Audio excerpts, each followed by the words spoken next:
Hello, my name is Katy Ambrose. I'm the horn professor at the University of Iowa, and today the Iowa Horn Studio and I are going to provide a tutorial on the 2021 Iowa All-State Horn Etudes.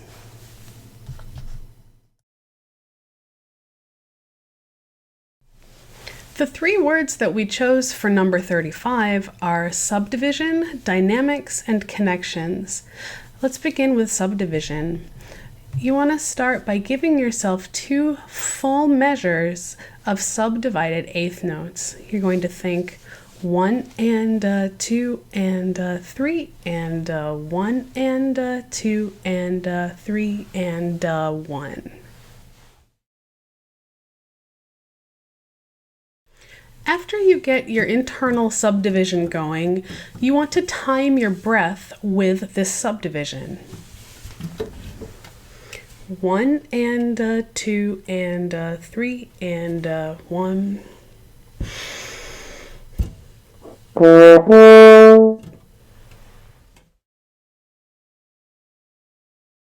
The next step is to add subdivision within the body of the piece.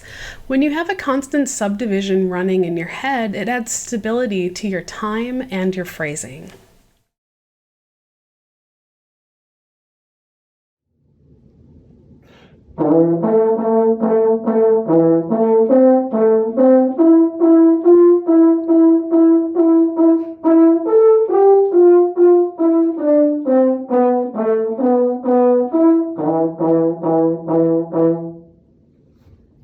When playing Etude number 35, you're going to want to make sure to do all the dynamics on the page. Just do them exactly as written, all of the changes.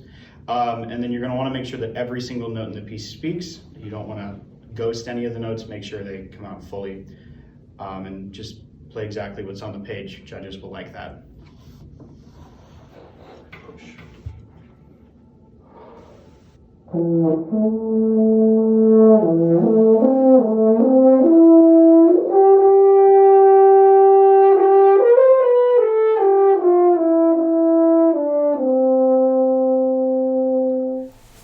For the passage that Nick just played, I like to assign numbers to the dynamics based on increasing and decreasing intensity.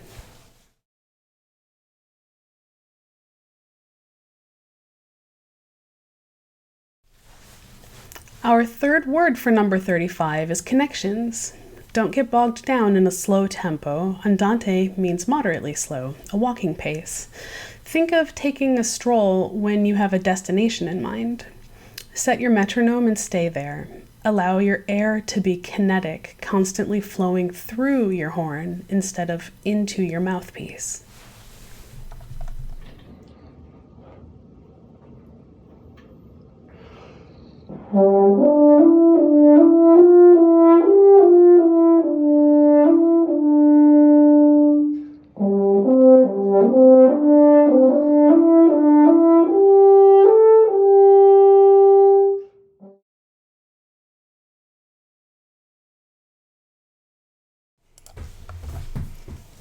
For Etude number 41, we chose the word vowels and to reuse and reframe the words dynamics and subdivision.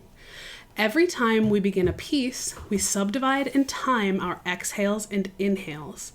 In this case, we chose to reframe the meter to subdivide in 4/4. Since canzona means song in Italian, we decided to sing through our subdivision first, then Kenry will play on his horn. 1 E and a 2 E and a 3 E and a 4. Da da da da da da dee da ya da dee dee dee dee dee ya da da da dee da dee da dee dee dee dee.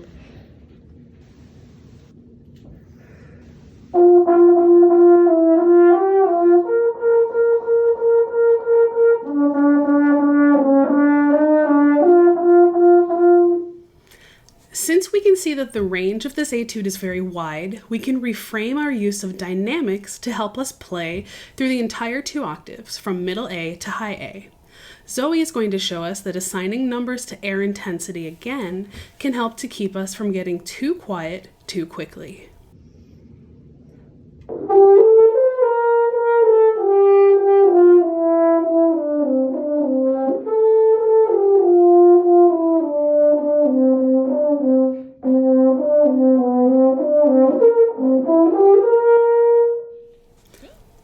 Our third word is vowels. This relates directly to the 2-octave range in the etude.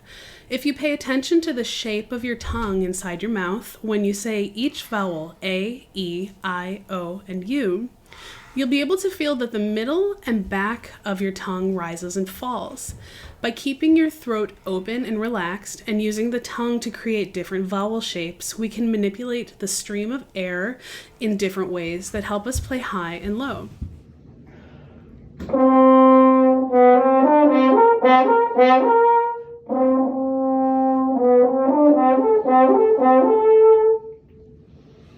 Generally, the lower register uses A and O vowel shapes, and the higher register uses A and E shapes.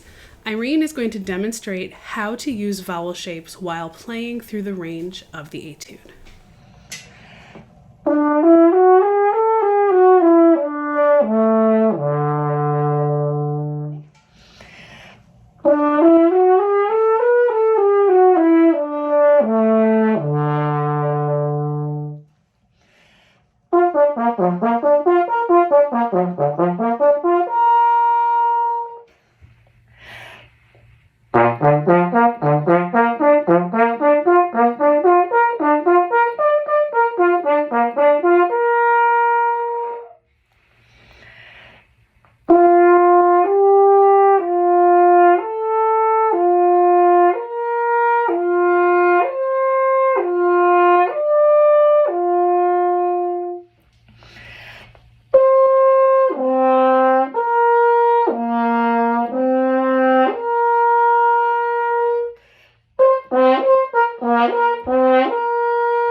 For etude number 92, the 3 words we chose are patience, steady, and style. Let's begin with patience.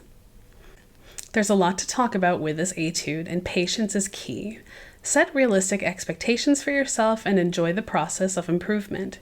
Be kind to yourself even while you challenge your abilities. Horn players are not necessarily used to playing in B major or concert E major, but it's a beautiful key that showcases the tonal and timbral range of the horn. In the late 18th century, concert E major was described as affecting noisy shouts of joy, laughing pleasure, and full delight.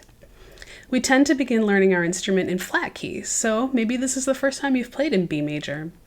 Work out passages that use a lot of 2-3-2 combinations at a slower tempo, then gradually work up the speed.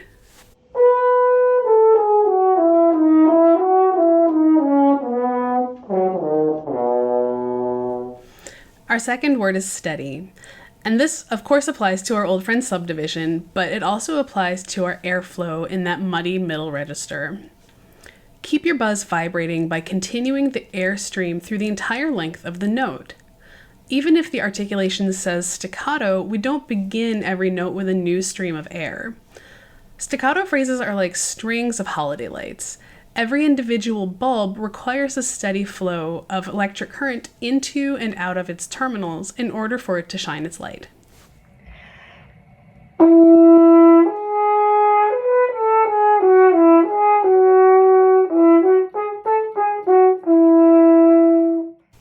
Keep a steady tempo. Don't fall into that trap of rushing as you ascend and dragging as you descend. Subdivide through the dotted quarter and be careful to play the triplets and dotted 8/16 rhythms precisely.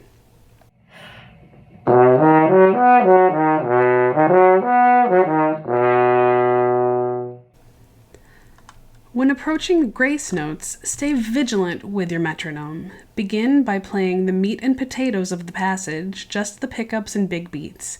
Then slowly add more notes.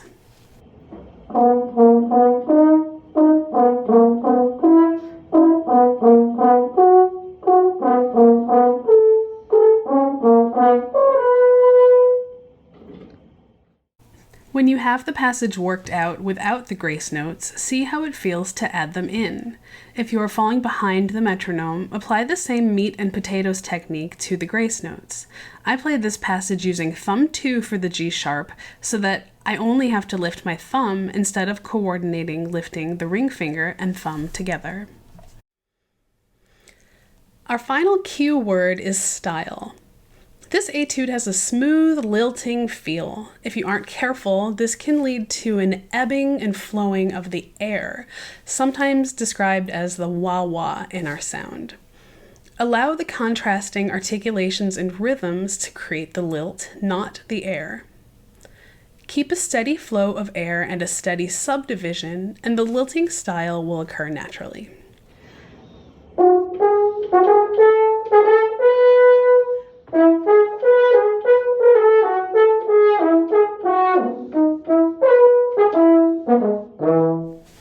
Finally, take all of this with a grain of salt and have fun playing music. If you plan your work, then when performance time comes, you can be confident in your preparation and excited to share your hard work. Remember that everyone on the audition panel is on your side, is excited for you, and wants you to succeed. Thank you so much for listening and watching our tutorial. Stay tuned on Facebook and Instagram for information about the Iowa Horn Festival this coming spring. If you'd like a copy of any of these exercises or have questions about the concepts discussed in this video, feel free to write me at katy-ambrose@uiowa.edu.